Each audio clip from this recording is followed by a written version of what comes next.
Welcome to news alerts. అమెరికాకు చెందిన ప్రముఖ బహుళ జాతి సంస్థ మెక్డొనాల్డ్స్ భారత ప్రధాన కార్యాలయాన్ని హైదరాబాద్ నగరంలో ఏర్పాటు చేయనుంది. హైదరాబాద్ లో గ్లోబల్ ఇండియా ఆఫీస్ ఏర్పాటు కోసం తెలంగాణ రాష్ట్ర ప్రభుత్వంలో మెక్డొనాల్డ్స్ కంపెనీ ఒప్పందం చేసుకుంది. అసెంబ్లీలోని సీఎం ఛాంబర్లో రేవంత్ రెడ్డితో మెక్డొనాల్డ్స్ చైర్మన్ క్రిస్ కెంప్ కెజిన్స్కీ తదితరులు సమావేశమయ్యారు.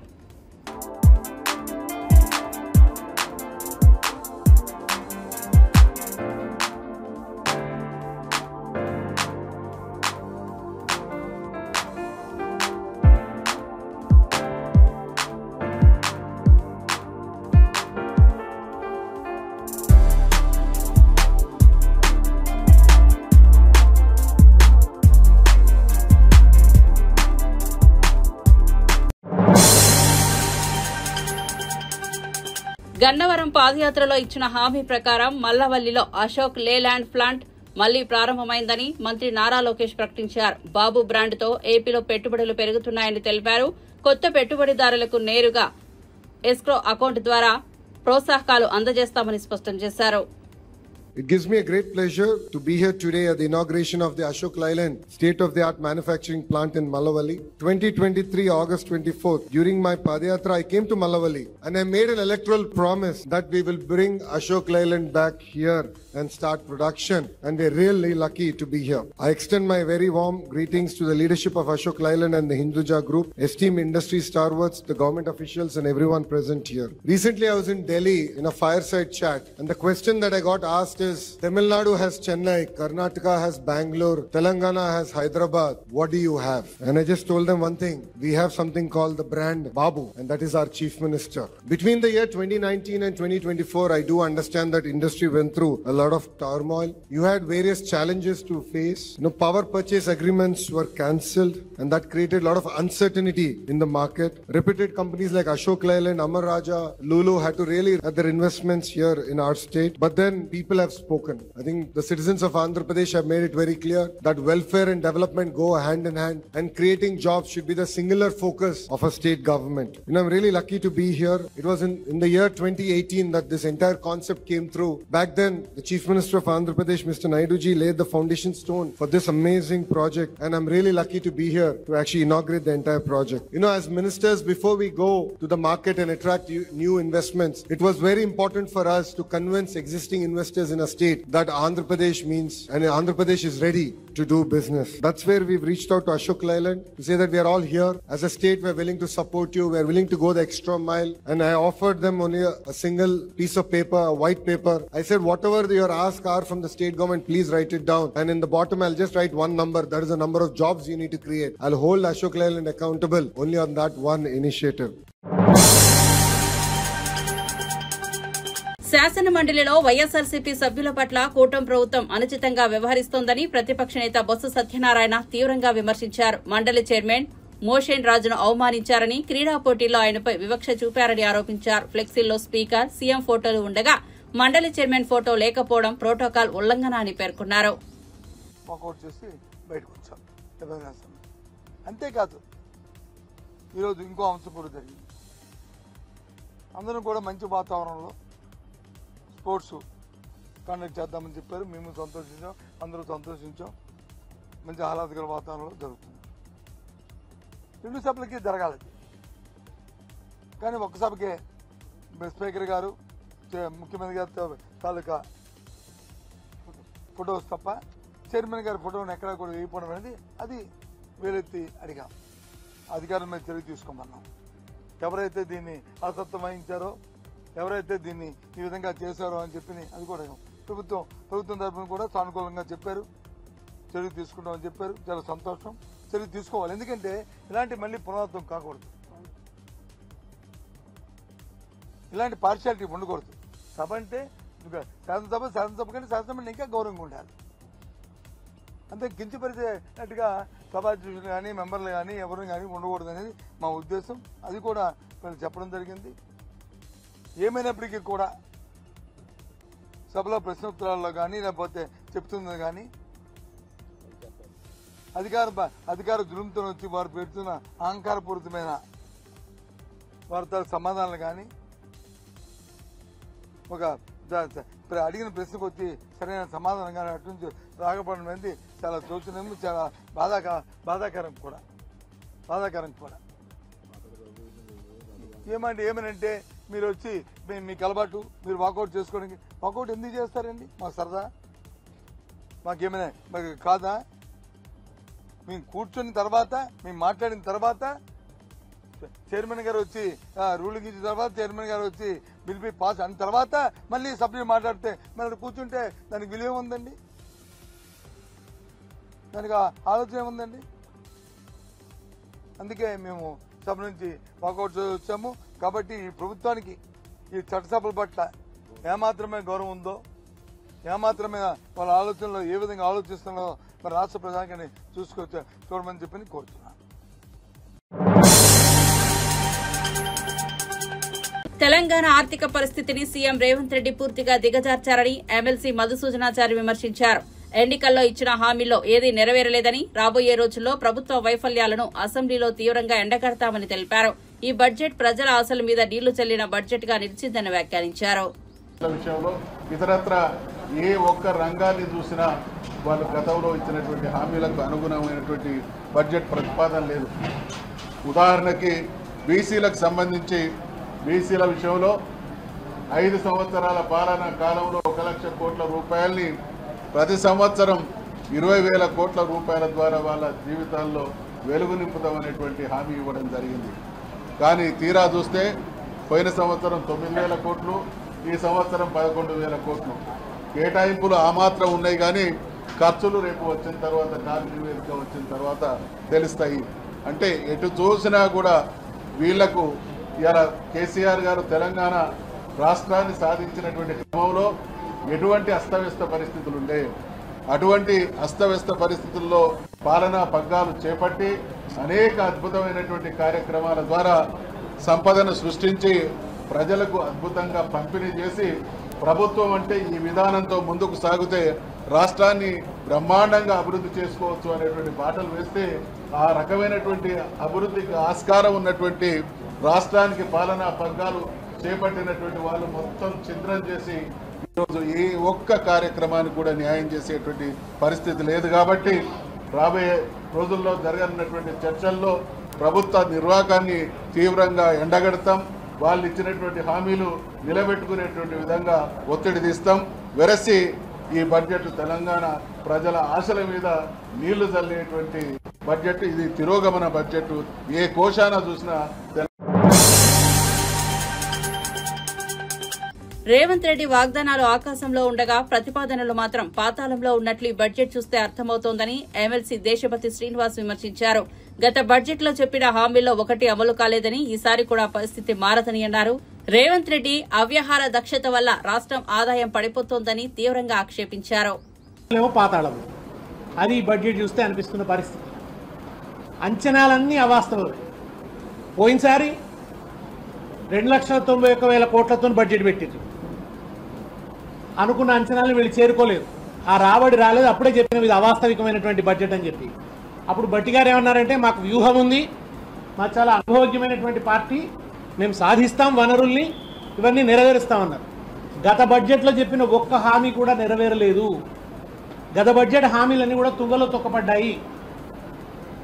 ఇప్పుడు ఈ బడ్జెట్లో ఉన్న ప్రతిపాదనల పరిస్థితి కూడా అంతే. దాదాపు 60 నుంచి 80,000 కోట్ల లోటు గత బడ్జెట్ అంచనాలు వీళ్ళు చేరుకోలేదు. రాబడి తగ్గిపోయింది రాష్ట్రంలో. ఎందుకు తగ్గిపోయిందంటే, దివ్యంగా ఉన్న రాష్ట్రాన్ని దివాలా రాష్ట్రం అని దిక్కుమాల ప్రచారం చేస్తున్నాడు ఈ ముఖ్యమంత్రి. ఆ కారణంగా నెగిటివ్ ఇమేజ్ ఏర్పడ్డది ఇవాళ. దాని కారణంగా వ్యాపార వాణిజ్యాల్లో ఒక స్తంభన వచ్చింది. ఈయన చేసిన హైడ్రా వల్ల రియల్ ఎస్టేట్ కుప్పగూలింది. రకరకాలుగా ఈయన చేసిన నెగిటివ్ చర్యల వల్ల ఈ రాష్ట్ర ఆదాయం గణనీయంగా, స్టాంప్స్ అండ్ రిజిస్ట్రేషన్ ఆదాయం గణనీయంగా పడిపోయింది. వ్యవసాయం సంక్షోభంలోకి పోయింది. వీటన్నిటి కారణంగా ఆదాయం తగ్గిపోతుంటే ఆయన ఏమంటున్నాడంటే ఆర్థిక మాంద్యం అంటున్నాడు. ముఖ్యమంత్రి గారు ఇది ఆర్థిక మాంద్యం కాదు, మీ బుద్ధిమాంద్యం. బుద్ధిమాంద్యం వల్ల ఇవాళ ఆదాయం పడిపోతున్నటువంటి పరిస్థితి ఉన్నది. ఓవైపేమో 2,91,000 కోట్ల అంచనాన్ని అందుకోలేకపోయిన వీళ్ళు ఈసారి 3,30,000 కోట్లు పెట్టారు. ఈ అంచనాలను ఎట్లా అందుకుంటారో ఇప్పుడు నెగిటివ్ గ్రోత్ రికార్డ్ అవుతున్నది రాష్ట్రంలో. ఇది ఒక పక్కన ఉంటే 6 గ్యారంటీల పేరిట ఎంత హడావిడి చేశారు. ఏవి మరి 6 గ్యారెంటీలు కనీసం ప్రస్తావన కూడా లేదే, ప్రతిపాదన పెట్టే ధైర్యం కూడా పోయిందా మీకు? కాన్ఫిడెన్స్ లేదు వాళ్ళ గవర్నమెంట్లో, ఆత్మవిశ్వాసం లేని బడ్జెట్ ఇది. దివాలా కోర్ బడ్జెట్, దివాలా తీసిన బడ్జెట్, దివానా బడ్జెట్ అన్నట్టుంది వాళ్ళు. ఎందుకు మహాలక్ష్మి పథకం ఊసు కూడా లేదు? నెలకు 2500 ఇస్తామన్నారు కదా, ఎక్కడ పోయింది? పాపం మహిళల నోట్లో మట్టి కొట్టినట్టేనా? పింఛన్లు పెంచుతారని చెప్పి పాపం ముసలి వాళ్ళు ఎదురు చూస్తున్నారు. 4000 పింఛన్ అవ్వా, నువ్వు ఇగో డిసెంబర్ 9 కాగానే నీకు 4000 పింఛను, మనవడు వచ్చి కాళ్ళు ఒత్తుతాడు, నీ కదర్ పెరుగుతుంది అని ముఖ్యమంత్రి గారు ఊరించి ఊదరగొట్టారు.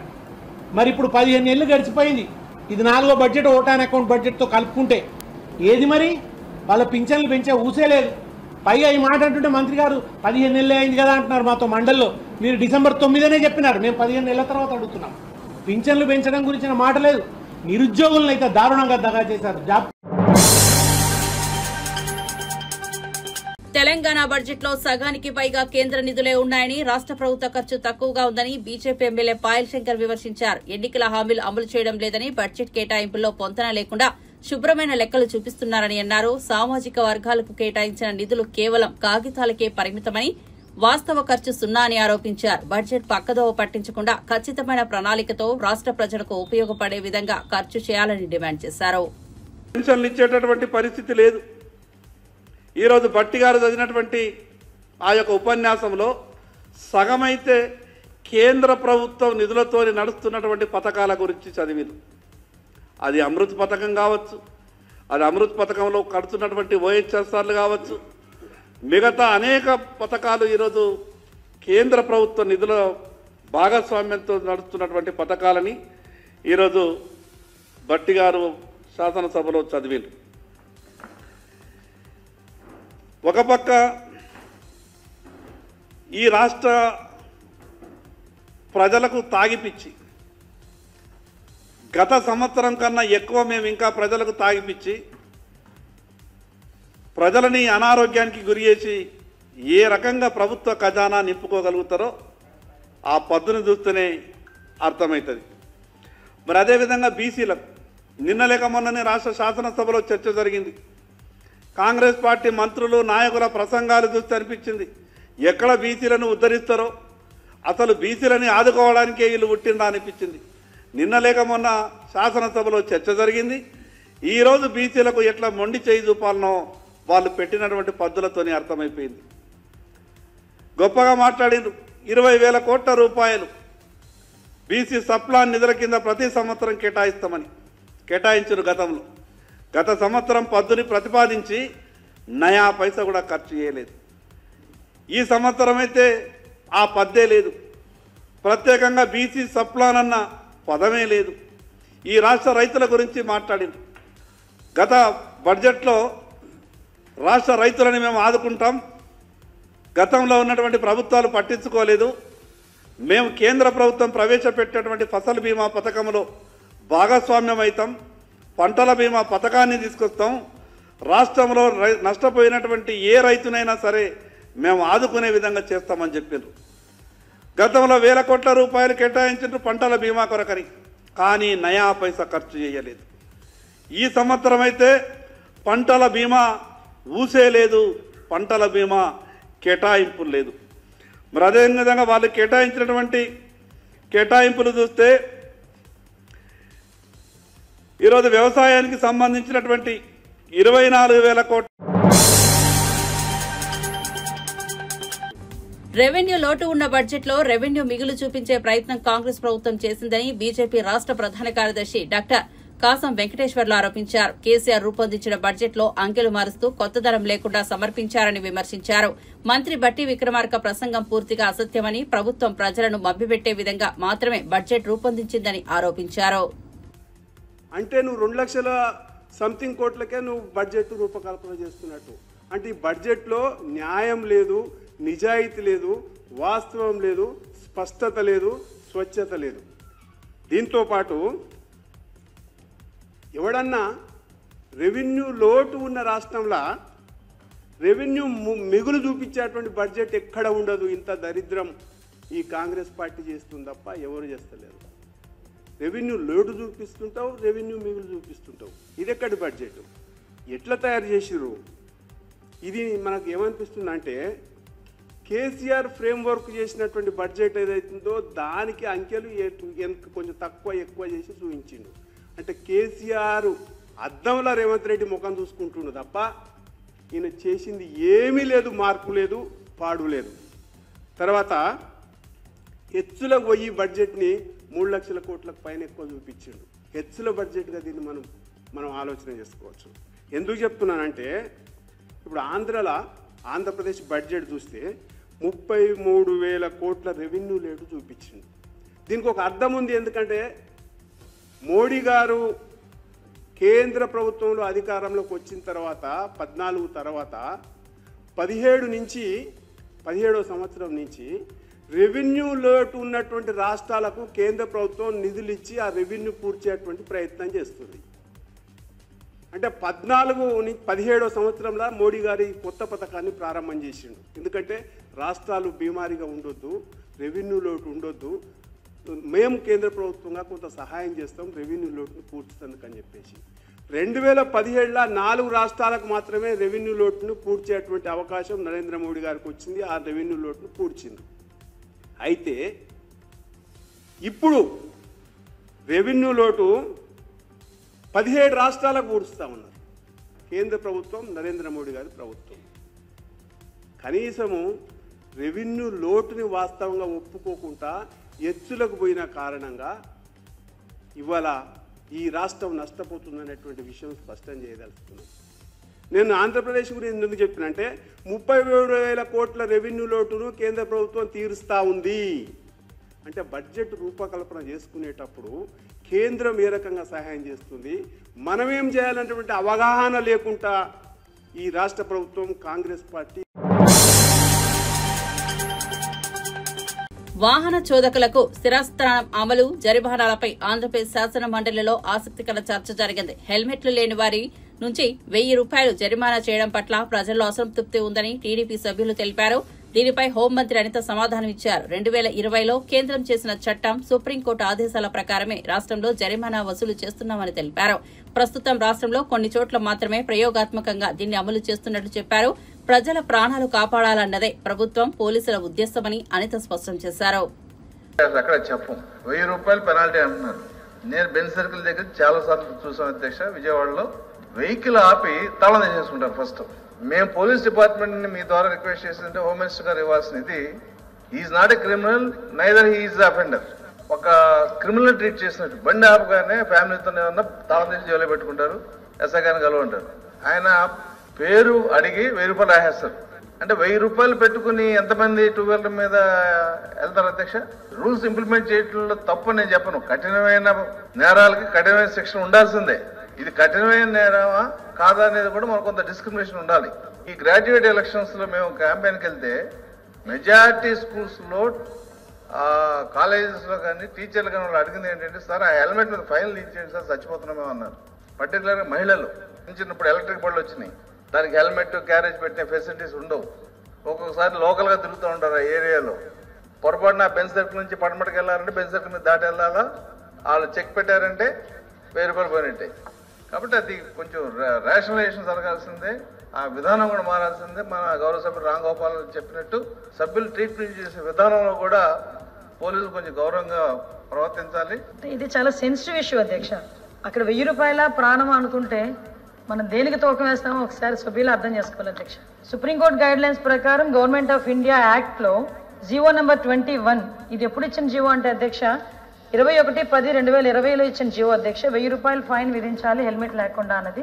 ఇది గవర్నమెంట్ ఆఫ్ ఇండియా ఇచ్చిన యాక్ట్. ఇది ఇక్కడ 1,000 రూపాయల వరకు అంటే 100 రూపాయల చలన నుంచి 1,000 రూపాయల చలన వరకు మార్చారు అంటేనే ఎక్కడ కూడా మార్పు రావట్లేదు. ప్రతి తల్లిదండ్రులు, చాలా మంది తల్లిదండ్రులకి ముఖ్యంగా కడుపు కోత మిగిలిపోతుంది. హెల్మెట్ లేకుండా నడపడం వల్ల మనం జాగ్రత్తగా వెళ్ళినా కూడా అవతల జాగ్రత్తగా రాకపోయినా కూడా యాక్సిడెంట్ అయితే అక్కడ చనిపోయే పరిస్థితులు ఉన్నాయి. హెడ్ భూమికి తగిలి చనిపోయే పరిస్థితులు ఉన్నాయి. వీటన్నిటి నేపథ్యంలో వేసిన పరిస్థితి అధ్యక్ష. 2021లో అధ్యక్ష 2,577 మంది చనిపోయారు కేవలం హెల్మెట్ లేకపోవడం వల్ల. ఇక్కడ మీరే ఆలోచించుకోవాలి. ఈ 1,000 రూపాయల ఫైన్ అన్నది రాష్ట్రంలో అన్ని చోట్ల కూడా మొదలు పెట్టలేదు, టు బి ఇంప్లిమెంటెడ్. ఇంకా ఇంప్లిమెంట్ చేయడానికి మేము ఒక ఎక్సర్సైజ్ చేస్తున్నాం. కానీ కొన్ని చోట్ల పైలట్ ప్రాజెక్ట్ కింద కొంత మూవ్మెంట్ అనేది జరిగింది. మీరు అక్కడ జరిగిన సిచ్యువేషన్ మీరు చెప్తున్నారు కానీ వైఎస్ఆర్సీపీ అంటే చట్టసభల్లో వాకౌట్, రాజకీయాల్లో డ్రాపౌట్ పార్టీ అని ఏపీ ఆర్థిక మంత్రి పయ్యావుల కేశవ్ ఎద్దేవా చేశారు. శాసన మండలిలో ద్రవ్య వినిమయ బిల్లు ఆమోదం సందర్భంగా విపక్ష నేత బొత్స సత్యనారాయణ సభ నుంచి వాకౌట్ చేశారు. ఈ నేపథ్యంలో పయ్యావుల వ్యంగ్యాస్త్రాలు సంధించారు. నిన్న ఫోటోగ్రాఫ్ దగ్గరికి వెళ్ళినప్పుడు మీ చైర్ గురించి మీరు మాట్లాడుతున్నారు. చైర్మన్ గారు రాలేదు అని అంటే మండు టెండలో ముఖ్యమంత్రి గారు, ఉప ముఖ్యమంత్రి గారు దాదాపు 7 నుంచి 10 నిమిషాల సేపు నిలబడ్డారు. మీకు తెలియదు, తెలుసుకోండి.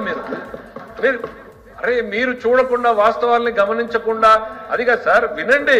ఈరోజు పత్రికల్లో బాక్స్ ఐటెం కట్టేసారు, చదువుకోండి. మీరు ఇక్కడ కూర్చుని ఉంటారు ఏసీ రూముల్లో, బయట ఎందుకనంటే చైర్మన్ గారు రావాలి, ఆయన వచ్చిన తర్వాతనే మనం అక్కడికి వెళ్ళాలి అనేటువంటి ఉద్దేశంతో ముఖ్యమంత్రి గారు సాంప్రదాయాన్ని పాటించాలని చెప్పేసి వెళ్దామా అని అంటే కూడా లేదు, చైర్మన్ గారు రానియండి, వచ్చిన తర్వాతనే వెళ్దాము అని చెప్పి తమరి కోసం దాదాపు 10 నిమిషాలు వెయిట్ చేశారు. అది మా సంస్కారం, అది మా సంప్రదాయాన్ని పాటించేటువంటి లక్షణం. ఇవాళ ఉదయాన్నే ప్రశ్నోత్తరాల సమయంలో కూడా చేశారు. బిజినెస్ అడ్వైజరీ కమిటీ అనేది ఒకటి ఉంది.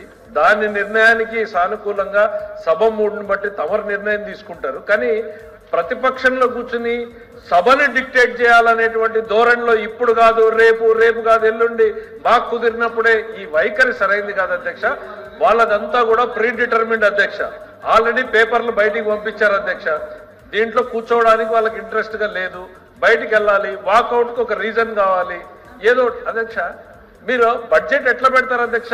ఆ హౌస్ పాస్ చేసిన తర్వాత, ఆ హౌస్ లోది ఇక్కడికి ట్రాన్స్మిట్ అయిన తర్వాత, తమరు ఇప్పుడు చెప్పిన తర్వాతనే సప్లిమెంటరీ అజెండా వస్తుంది. అజెండాలో లేదు అని గౌరవ ఇంత సీనియర్ మెంబర్ అడిగితే ఎట్లా చెప్తాం అధ్యక్ష? ఇప్పుడు వచ్చింది, తమరు చెప్పారు supplementary agenda is to be deemed to have been placed అని చెప్పి.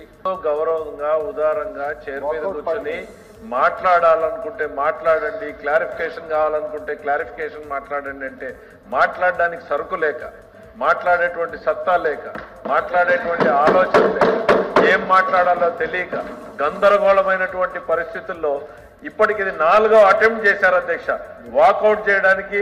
మా గౌరవ మంత్రి నిమ్మల రామానాయుడు గారు మాట్లాడుతుంటే అదొకసారి ప్రయత్నం చేశారు. వాకౌట్ నేను చెప్పిందే జరిగింది కదా అధ్యక్ష. ప్రెడిక్షన్ ఏం పెద్దగా ఏం అక్కర్లేదు అధ్యక్ష. మార్నింగ్ నుంచి 3 సార్లు చెప్పాను, 3 సార్లు ప్రయత్నం చేశారు. చివరికి ఇంక ఏదో ఒక సాకెత్తుకోవాలి కాబట్టి ఒక సాకెత్తుకొని వాకౌట్ అధ్యక్ష. ఇది ఇంకా వాకౌట్ పార్టీనే, చివరికి పాలిటిక్స్ లో డ్రాప్ అవుట్ పార్టీనే అధ్యక్ష. 9 నెలల పాటు అంతరిక్ష కేంద్రంలో చిక్కుకుని భూమి మీదకు చేరుకున్న భారత సంతతికి చెందిన సునీత విలియమ్స్, మరో వ్యోమగాని బుచ్ విల్మోర్లకు ఆంధ్రప్రదేశ్ అసెంబ్లీ అభినందనలు తెలిపింది. వీరిద్దరూ భూమిపైకి సురక్షితంగా తిరిగి రావడం శుభ పరిణామమని స్పీకర్ చింతకాయల అయ్యన్న పాత్రుడు అన్నారు.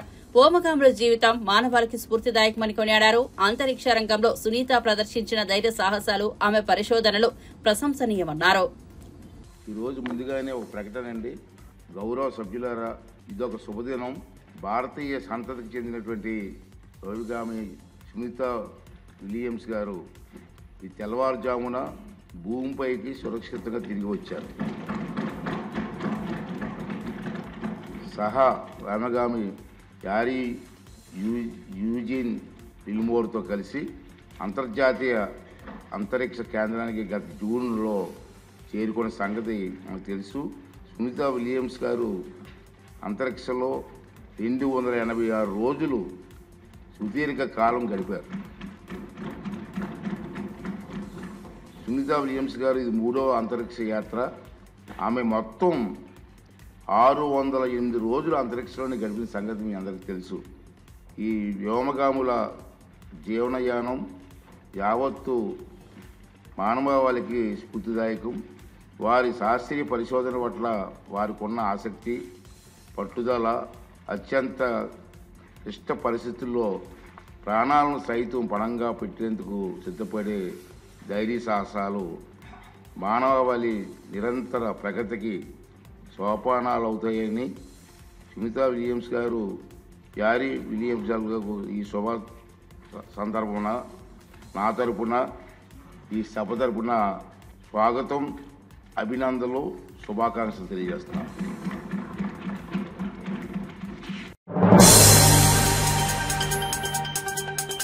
కోర్టు చిత్ర బృందం విజయవాడలో సందడి చేసింది. చిత్ర విజయోత్సవంలో భాగంగా ఈ సినిమాలో కీలక పాత్ర పోషించిన నటుడు శివాజీ మీడియాతో మాట్లాడారు. కోర్టు సినిమాకు ప్రేక్షకుల నుంచి మంచి స్పందన వస్తోందని సంతోషం వ్యక్తం చేశారు. అందరూ తప్పకుండా చూడాల్సిన సినిమా ఇది అని చెప్పారు.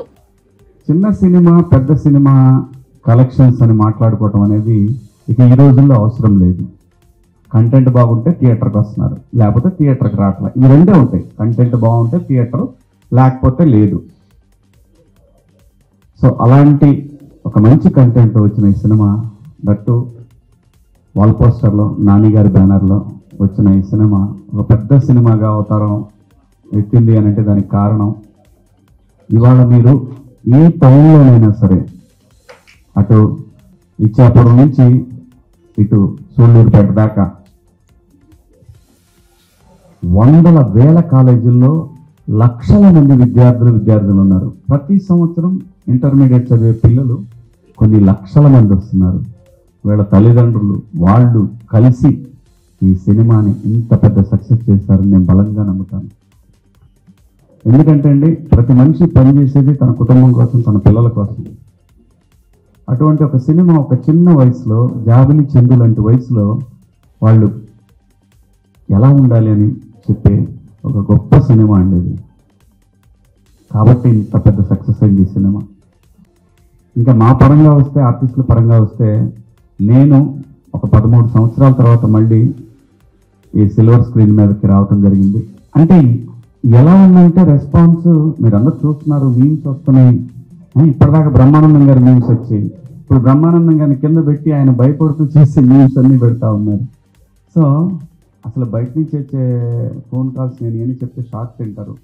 ఒక్కొక్కళ్ళు అరగంట మాట్లాడినంటే అబ్బా ఆహా ఏది అప్పుడే ఇలాంటి మాటలు అంటారని ఓపిక్గా వింటా ఉన్నాను. ఎందుకంటే అంత బ్రహ్మాండంగా మాట్లాడుతూ ఉన్నారు సినిమా గురించి. ఒకటి పెట్టండి నిన్న, ద మంగపతి. వాడు విలనయ్యా బాబు, ద మంగపతి అంటే ఒక ఆయన అనాలిసిస్ ఎంఎస్ఎన్ అని యూకే నుంచి చూశారు. తన అనాలిసిస్లో మంగపతి గొప్పోడు అంటాడు అతను.